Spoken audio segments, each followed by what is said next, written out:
Good morning, everybody. Hope you're well on this beautiful, in Wales anyway, Saturday evening.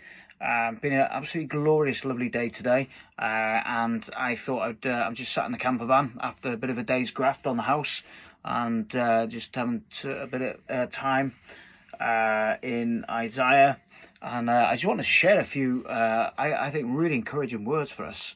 It's wonderful, really. I've been stuck in Isaiah the last few weeks or months, really, really struggling on the first few chapters to get through.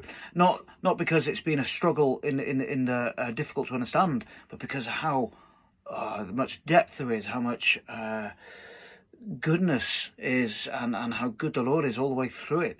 It's just been incredible, really. Been a real journey. So I'm moving into chapter 26 of Isaiah at the minute, and it's been a real, I mean, it just leaps off the page at you sometimes. You know what the Lord wants to show us, and what He's willing to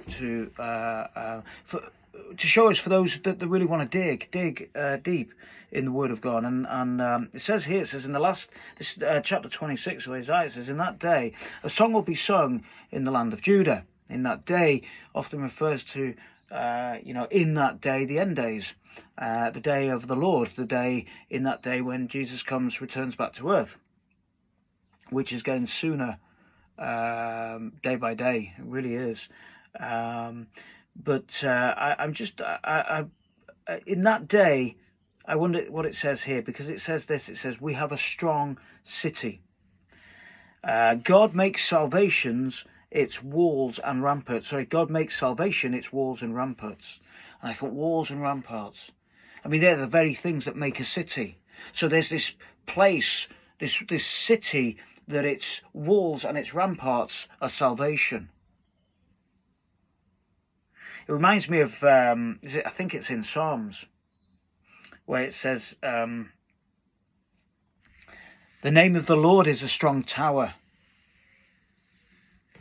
The righteous run into it and they are saved." So there you get the picture of a strong tower that we run into and we are saved. Well, these walls and the ramparts that are around us that bring us our salvation. It goes on, it says, "Open the gates that the righteous nation may enter." And here's when I'm going to probably, I hope not get wrong or right, or get upset people. But it's when it says right at the very beginning, "In that day, a song will be sung in the land of Judah." I wonder if that's the same song that's being sung even now. That God has given His salvation in Jesus Christ. Salvation is here, and there are many of us that run into it. Its walls and its ramparts are the very city that you and I dwell in. If you know Jesus Christ tonight, you are in a city, and that city is salvation. And it opens the gates that the righteous nation may enter, a nation that keeps faith. See, there's that sort of, it's good for us to have to be the righteous and to enter, but also there's a caveat that says a nation that keeps faith. Do we keep faith? Do we keep faith? Do we really keep faith when the things, start to press in against us? I know I struggle. I'm one of those guys that really, think, what's God doing now? And I know many of us are. But he goes on to say that you will keep in perfect peace that whose mind is steadfast, because he trusts in you. We can be in perfect peace because of the trust we have in Jesus Christ. Now, that's something I've struggled with the last few weeks, to be in perfect peace. And so the Lord reminds us, He brings us back, says, hang on, where's your trust, kid? Where's your peace? Your trust and your peace go hand in hand. You trust in Jesus. You trust in the Father of creation. And when you trust in Him complicitly, you have peace. Trust in the Lord forever, for the Lord is the rock eternal. That's chapter 4, verse 4. For the Lord is the rock eternal. And there encapsulates the city of salvation. But here's another city. In verse 5 it says, he humbles those who dwell on high. They dwell on high. And he lays the lofty city low. So there are these that dwell up in high, and he lays the lofty city low.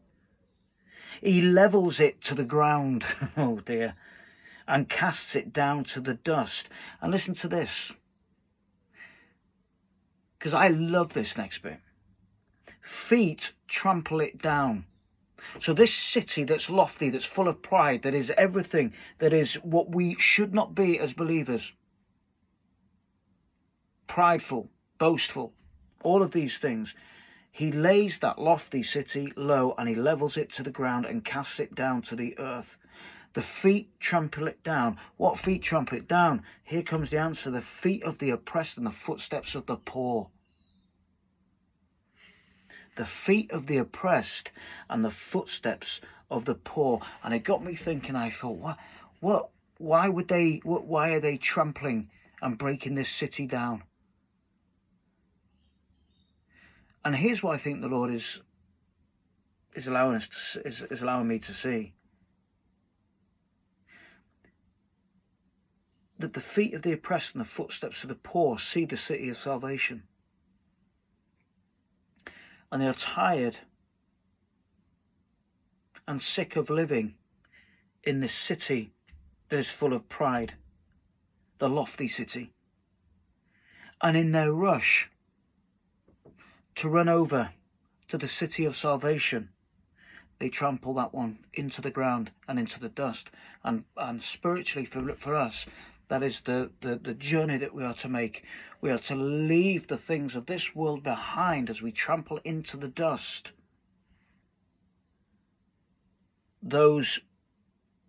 that city we once dwelled in. The city of pride, the city of our lust, the city of our wants, the city of everything. The city of our pride. We trample it down. The feet of the oppressed, the footsteps of the poor. And all of us have been poor in spirit at some time, and all of us have been oppressed. But we come to the city of salvation. The nation that keeps faith, you will keep in perfect peace him whose mind is steadfast because he trusts in you. And I wanted to share that. And I know that there's somebody out there, I know there's actually a few people out there that would really, I think this will really bless you. And just want to share that from my little camper van here. And I just wish you a beautiful evening. May the joy of the Lord and the peace of our Father go before us and go and just be with you. And may you know the joy of what it is to serve him. Bless you.